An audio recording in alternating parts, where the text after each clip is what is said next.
Bab 1345.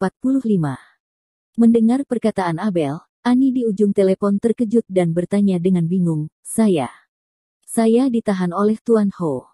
Tuan Abel, apa yang Anda bicarakan?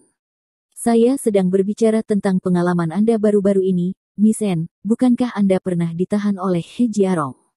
Itu sebabnya selama periode waktu ini, saya tidak dapat kembali ke China. Abler menjawab dengan cemas, mengira Ani tidak mendengarnya dengan jelas, jadi dia menaikkan volume sedikit. Mendengar perkataan Abel, Ani di ujung telepon tercengang. Setelah beberapa saat, dia bertanya dengan sungguh-sungguh, Tuan Abel, apa yang kamu bicarakan? Siapa yang memberitahumu ini? Kapan saya ditahan oleh Tuan He? Mengapa Tuan He menahan saya? Suara Ani mengandung jejak amarah, tapi dia berusaha sekuat tenaga untuk menekan amarah batinnya saat ini. Dia mencium sesuatu yang salah. Dihadapkan pada pertanyaan N, Abel juga tampak terkejut, dan dia tercengang. Apa yang terjadi dengan Presiden N? Anda tidak ingat apa yang terjadi padanya. Namun, dia memikirkannya, jantungnya bergetar sesaat, wajahnya tiba-tiba berubah, dan seluruh orang segera menjadi tegang, dan dia berpikir dalam hati, bukankah seharusnya Presiden N masih berada di bawah kendali iblis He Jiarong saat ini? Mungkinkah He Jiarong dan Presiden Ani datang ke Amerika Serikat bersama? Ketua N, Anda tidak hanya dari Amerika Serikat, bukan?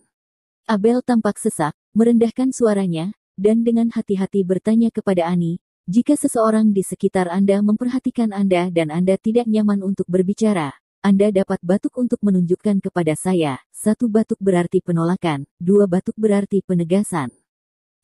Tuan Abler, apa yang saya batuk? Ani di ujung telepon menyela dia secara langsung dan berkata tanpa daya, Tuan dia bersamaku, tapi aku sama sekali tidak ditahan olehnya. Katakan padaku di mana kamu mendengar apa yang kamu katakan. Ketua Ani, begitu, kamu sekarang dikontrol dengan ketat, kan? Wajah Abel merosot dan dia masih tidak percaya kata-kata Ani. Dia hanya mengira bahwa Ani sedang terancam, jadi dia tidak berani mengatakan yang sebenarnya. Ani tertawa marah ketika mendengar apa yang dia katakan, dan kemudian bertanya, Tuan Abler, bagaimana saya bisa memberi tahu Anda? Lupakan saja, saya rasa saya tidak bisa memahaminya di telepon, atau mari kita bertemu bicara, bagaimana dengan itu? Bagaimanapun, tujuan awalnya adalah mengeluarkan Abel, jadi dia mengambil kesempatan untuk mengajak Abel keluar untuk wawancara, tapi nadanya tentatif, dan dia sepertinya khawatir Abel tidak akan setuju. Ya, tentu saja kamu bisa. Abler setuju tanpa ragu-ragu, nadanya tegas dan lugas, saya akan menyelamatkan Anda. Saya akan membawa seseorang untuk menyelamatkan Anda secara pribadi. Ani adalah penyelamat putrinya, jadi dia tentu saja tidak sabar untuk melihat Ani. Meskipun dia tahu bahwa Ani bersama Lin Yu sekarang, dan dia telah melihat kengerian kekuatan Lin Yu, tetapi demi nyawa putrinya, dia masih bersedia mengambil risiko. Pada saat itu, aku akan mencoba hidupku dan aku harus mengalahkan iblis He Jiarong dan menyelamatkanmu. Abler bersumpah untuk mengatakan dengan tegas, Ketua Ani, jangan takut, Anda sudah berada di Amerika Serikat sekarang. Jika He Jiarong berani menyentuh Anda, dia tidak akan mau keluar dari Amerika Serikat hidup-hidup. Ketika dia mengatakan ini, dia tidak dengan sengaja melebih-lebihkan, tetapi berdasarkan kepercayaan diri yang kuat. Jika He Jiarong berada di musim panas, dia tidak akan ada hubungannya dengan He Jiarong, tetapi sekarang He Jiarong ada di Amerika Serikat. Di Amerika Serikat, dia memiliki 1000 cara untuk membunuh He Jiarong. Karena itu, dia tidak takut pada He Jiarong saat ini. Hanya saja dia mengkhawatirkan keselamatan dirinya dan Ani, karena waktu sekarang semakin sempit, dan dia mungkin tidak dapat memikirkan solusi yang tepat. Melihat persetujuan Abel, Ani merasa lega dan berkata dengan senyum tak berdaya, Tuan Abler, segala sesuatunya tidak seperti yang Anda pikirkan. Apakah Anda pikir Anda sedang membuat janji atau saya membuat janji? Lebih baik aku datang untuk membuat janji. Abel buru-buru berkata kepada Ani, aku sedang mencari restoran dengan lebih banyak orang untuk ditemui, sehingga lebih aman dan lebih transparan, dan He Jiarong pasti tidak akan menolak, kan? Kamu bisa buat janji di mana saja, lokasinya terserah kamu.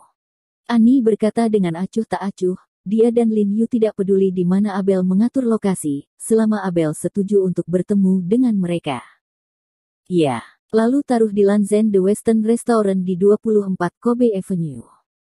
Abel mengerutkan alisnya dan berpikir sejenak, lalu mengucapkan nama tempat dengan suara yang dalam, ini jam 8 malam.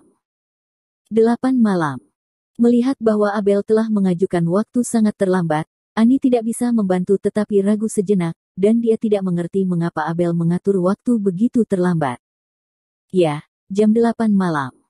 Abel mengulangi satu sisi lagi, dan berkata dengan tegas, saya hanya punya waktu sampai saat ini.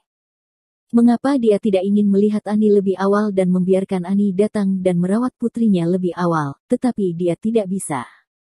Dia perlu mengulur waktu untuk berdiskusi dengan Woods dan Logan, membuat persiapan, dan merumuskan rencana penyelamatan yang lengkap, untuk memastikan bahwa dia cukup percaya diri untuk menyelamatkan Annie dalam satu gerakan. Kalau begitu jam 8 malam, tapi, Tuan Abler, saya harus menanyakan satu hal.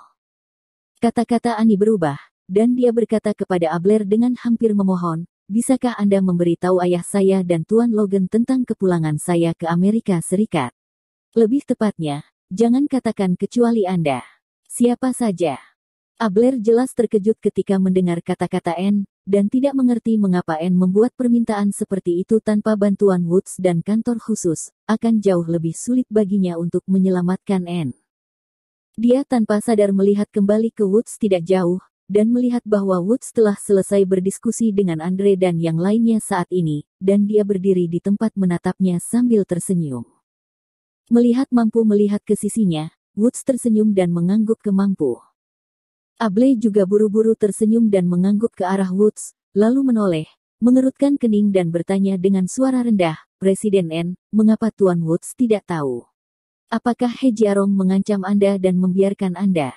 Apakah kamu melakukan ini? Dia juga takut Presiden Woods akan menggunakan kasih sayang khusus terhadapnya. Lalu jika dia mengenalnya, dia sebaiknya mengirimmu kembali secepatnya. Aku mengatakannya, itu tidak ada hubungannya dengan Tuan He.